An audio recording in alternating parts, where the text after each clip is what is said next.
Hey guys, Sharam Namdarian here, and I say that very slowly because I've noticed that a lot of auto caption software does not necessarily capture my name, like Sharam Namdarian. But in this video, I sort of wanted to talk about the major issue I find with the dating industry as a dating coach, and honestly, why I feel like people should be shifting towards emotional healing. Now, there are a lot of people who do shift towards emotional healing naturally, very organically, because life has either taken them that way, or because that's just the kind of person that they are. But if you don't really know, emotional healing, or in my case, what I specifically refer to as emotional surrender, is the concept of letting your emotions run their course so you can sort of evolve from them. You can learn from them. For example, I was at a winery maybe a couple of weeks ago, and someone asked me about my job, and they were like, "What's the one thing that you could say about people?" And I was like, look, mostly when it comes to relationships, I find that a majority of people are going through grief, that they themselves aren't ready or emotionally ready to witness what's actually going on because they aren't done grieving. It's sort of like trying to run forward when you've got rocks stuck in the past. Like, you got to carry all these boulders, but you're trying to move forward, so it's a bit difficult. So what I find is there's this, you don't know the word, maybe you do, I hope you do, zeitgeist. Like, what's the current norm of thinking? And I would say typically, from my particular perspective, that at least for heterosexual couples, that the zeitgeist is that men chase women.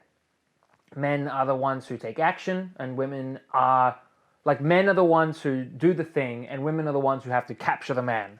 And it's really hard for me to say that online, especially because I hate, or at least I strongly dislike, affirming that.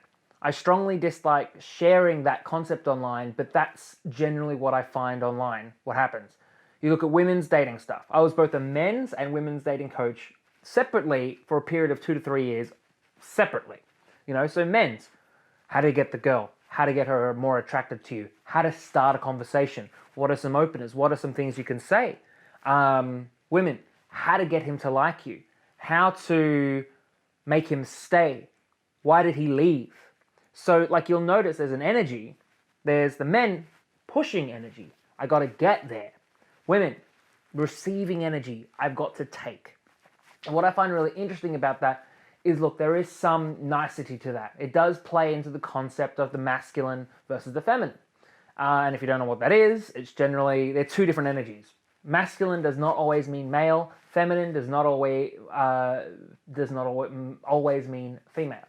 Meaning that the masculine is generally the container, while the feminine is generally everything within the container. The masculine is like the house, the feminine is everything within the house. The masculine is like the full stop at the end of the sentence, the feminine is the whole sentence. So there's this idea that will end up happening in the men's dating world specifically, is that the guys need to approach, and in the women, that the woman needs to sort of make them stay. And I think this is utter bullshit.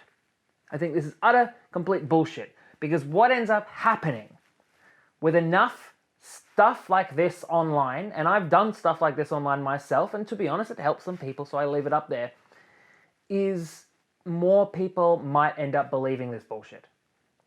With enough stuff like this online, you watch enough of this stuff, you talk to enough people like this, then you start to get in circles where people talk like this. You might end up believing this to be true. This video specifically was about the men's dating industry specifically, but I think I'm going to have to talk a bit generally here, because it's like the advice that's out there is completely, it's not quite right, and this is why I'm saying shift towards emotional healing here. So, for example, with the men, it's like how to talk to someone, how to open up a conversation. Now, why might someone want to do that? They want to do that because they want to feel like they can, or they want the results it comes from. So what's interesting about this is, truth be told, is, does the man have to always approach the woman? Well, some people might say, well, if I don't, well, I'm never gonna get there. It's like, fuck that. Absolutely fucking bullshit. There is an energy to this, and it's often within our body language. Like, it's often within how we present ourselves to the world that our fears or our beliefs become made manifest. I'm going to share a very interesting story at the end of this video about my own fears and my own emotional healing journey, which will illustrate this to the finest. But what ends up happening is we have this belief, right? Our beliefs are what create, especially in our fucking dating life, the results that we get. So we will end up happening, if you're someone who believes you're the one who has to always be the approacher, right? What will end up happening is that you'll almost have like a tunnel vision. You will refuse to see and witness all the other possibilities that exist. So what does that mean? It's like, it's I heard once someone call this witch sight. Like, I think it's in like D&D, like witch sight, like you're able to see extra things. You'll miss out on a witch sight, like the ability to see who is open, who is not open, who wants to talk to you versus who doesn't. Now, this is, I find, the funniest. We're going to talk about men for a bit, then we might talk about some women, and then we'll share my own situation, right? But what ends up happening is you look at the deeper beliefs, right? As a coach, what I end up doing is I look at the deeper beliefs. And I love the deeper beliefs because I think they're fucking hilarious. I will systematically watch a man who believes he has to try because deep down he is trying to prove something to himself. That's the key. He's trying to prove something to himself that he's attractive or that he can approach. Not necessarily about the woman. Systematically, somehow, always meet the people who are not available to him, and then systematically proceed to try and convince that person to like them. Systematically. Beliefs made manifest. Beliefs made manifest. If you are someone who is looking for something, if you are trying to prove something about yourself, you will line up and meet people who are going to help you try and prove something about yourself. Now, often when I'm specifically working with women, they're like, oh, guys are jerks. That's generally the zeitgeist. I'm probably more passionate about the men thing because as a man, but what ends up happening, similar beliefs. So like the zeitgeist is like, men are jerks, it's hard to find a good man. What are some beliefs? Beliefs made manifest, right? That's the whole general theme of this video. Beliefs made manifest. So what do they end up doing? Is they end up getting emotionally caught up on those men who come to them. They get emotionally caught up in those situations. See, he's a jerk. See, this is a situation I don't like. See. I proved it. I like to think sometimes life situations like a corridor of doors. Like, there's a corridor of doors in front of you. And truth be told, you just got to keep opening doors. If you get stuck at one door, be like, see, this door is closed. It's like you haven't fucking turned the handle. Someone who is healed will be able to look and perceive a situation for what it is. This person was just not interested in me. And that's okay. I once saw a comment in a past video where they're like, every time, and if this is you, I mean no offense, but every time I watch a video like this, it's always like, why? It's always like, talk to your partner. It's not that easy. It is. But what makes it harder is the fucking beliefs made manifest. That we believe it's harder. We have these unresolved emotions that the cycle has not completed itself. That's the important thing to remember here. When we are focusing on healing, we focus on clearing out the cycle. That means there's more emotional space for the manifestation / creation to happen. That it will come to you or you will come to them. The amount of time specifically in relationships, and I find it so fucking hilarious. It doesn't matter what fucking country they're in. It doesn't matter how like what kind of lifestyle there is. That the person that they, I'm just trying to see if it's focused on me. I think it is. That the person that they were looking for was literally already within their cycle. So this is for someone who's like, I want to find the one, or I'm trying to meet someone. It's like that they were already in the space. It's like, oh God, it's for example, there's a period of time where for some reason I specifically got a lot of people who I was coaching, specifically people in Southeast Asia. And women from Southeast Asia were like, I don't like the guys in my country, I'm going to meet people online. And then they would come to me and they'd be like, he cheated on me. And I'd talk to them and be like, you motherfuckers weren't even dating in the first place. Like, you had this idea that you were flirting, it was working out and stuff like that. But this person actually either had a relationship, he was flirting with you. It's very hard, it's a very nuanced situation to express online. But what ends up happening is that once someone is healed, the situation comes to them, or you go to them, or they come to you. It's beautiful, systematic, lovely. That's why I have systemized the approach to emotional healing. That is why if you work with me, do a course, whatever, we watch these videos, whatever you do, subscribe. What ends up happening is you learn that it's literally just the blockages that get in the way. I always do this with people. Put your hands up against the screen. You and I are a pipe. Within these things, there are blockages that stop this.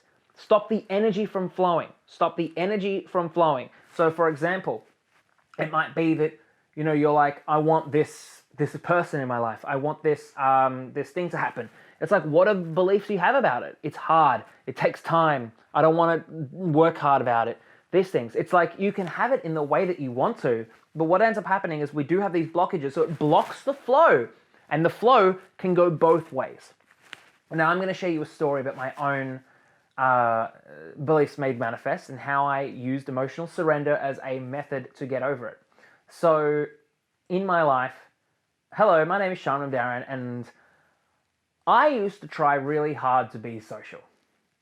I would put myself out there to try and meet as many people as possible because I believe that it would be a skill that would help me in the future. Now, that is true, at least I like to believe that it's true, but knowing what I know now about emotional healing, it's fucking bullshit.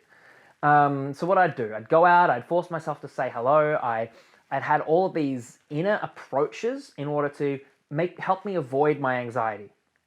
Now, some people might hear that and be like, avoid your anxiety, that sounds fantastic. Later on did I lie and notice that the only way to get over anxiety is to be anxious. Is to surrender to that fucking stuff, let it pass. Once it passes, your body knows how to get over it again. You are systematically and periodically resolved with that particular form of anxiety. For lack of a better word, cured. Now, will it come back? Maybe, but that's because it's a different slice of that pie, a different slice of that cake. So I remember there was a period of time where I thought that it was really important for me to go to bars by myself and learn to be social in that situation. And I was fucking terrified. I'd go there for like an hour. I couldn't even last an hour sometimes. I'd go for half an hour, shaking them my little booties, got my glass of like water or vodka and be like, like I'm joking, but I'm not actually joking. I tried really hard just to exist in that space. It was fucking terrifying. Now maybe like three-ish months ago, I went out with a friend. And we went to dinner, and then we went to a bar afterwards. He and I were going to have a great time. We're just going to hang out, play some pool, have some drinks, whatever. Now, in this period of time, I don't actually think he knows this story. So if you're watching this, you know who you are. So what ended up happening was he was like, hey mate, this is not how he sounds. Hey mate, I'm going to go to the toilet and then I'm going to go get a drink. And I didn't realize, but I was fucking terrified. All of a sudden, all that unresolved fear came back. I'm alone in a bar. Even though I'm not technically alone, he's somewhere over there, but I am alone. Didn't I realize, only actually now as sharing the story, do I realize that a lot of that fear was actually about being seen as alone. I'm being seen as alone. People are going to know I'm a loser. I'm horrible. They're going to know my secret. What's my secret? I don't even have a secret, but they'll find out. And all these fears made manifest started coming up to the surface. So what do? We surrender. We process our blocks. We let ourselves fully feel them. I'm sitting there, shaking my little booties on a little bench near the pool table. Within 5 minutes, I had finally processed it all. Within 5 minutes, I had finally processed, at least in that space, my bullshit around that thing. Within 5 minutes, I was laughing at the people playing pool. My body language was different. I was projecting a different energy to the world. And in that moment, someone came up to me and gave me company.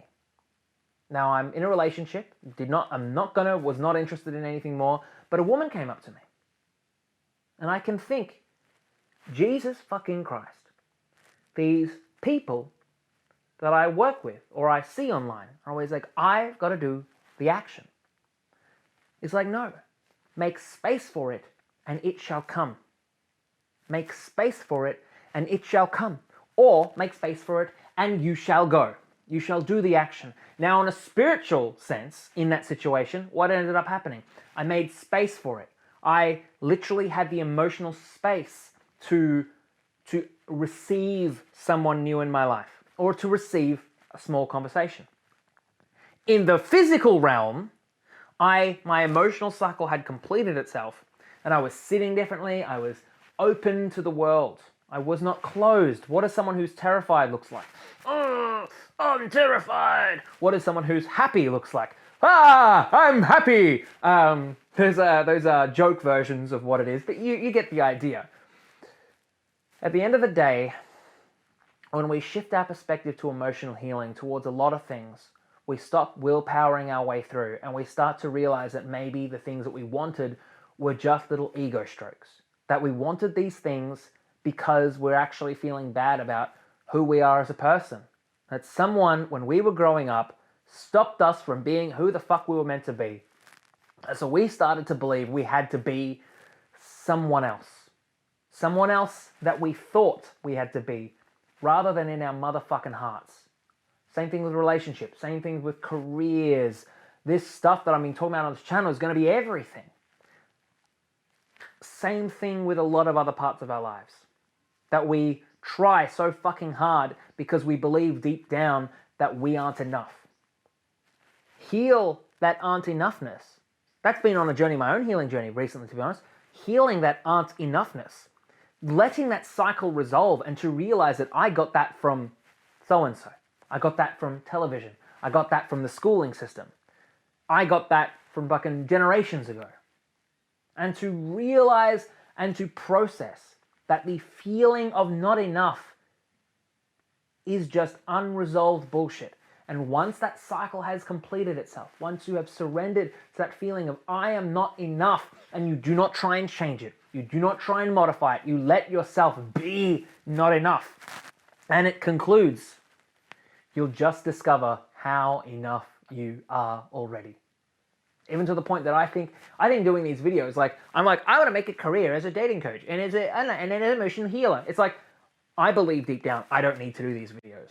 It makes logical sense that I do, but I don't think that I have to. The difference is I want to. And that makes all the fucking difference. So thank you so much for watching. If you are new to this channel or you have not subscribed, please subscribe. Let me get that number up. And if you think anyone you know might like this video, please share it with them. Don't be shy, or be shy, be maximum shy, but still share it with them. One of the lessons I'm going through my own healing journey recently is just this idea of getting better at making bad mistakes. It's the same thing. I'm getting better at making bad videos.